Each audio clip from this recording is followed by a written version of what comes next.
உரிமை மீட்பு போராட்டம் கைவிடு கைவிடு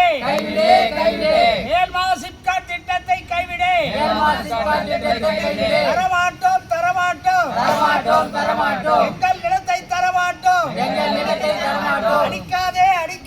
அடிக்காதே விவசாயிகள் வயிற்றில் அடிக்காதே கெடுக்காதே விவசாயிகள் வாழ்வை கெடுக்காதே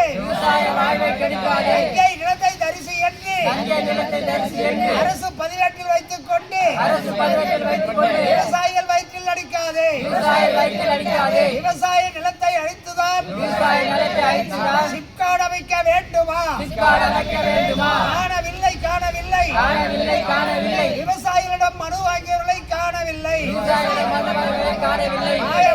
மாயமானார் சட்டமன்ற உறுப்பினரும் மாயமானார் தொலைந்து விட்டார் மனு வாங்கிய துணை ஆட்சியரும் தொலைந்து விட்டார் மறந்து விட்டார் மனுக்கள் வாங்கியதை மாவட்ட ஆட்சியரும் மறந்து விட்டார் மாவட்ட ஆட்சியரே மண்டபம் கட்ட விலக்களிப்பி விவசாயிகளை விரட்டி அடிப்பீரா மண்டபம் கட்ட மணல் கொள்ளைக்கு காவல் இருப்பீர்கள் மண்ணை காக்க போராடும் எங்களுக்கு குண்டாசா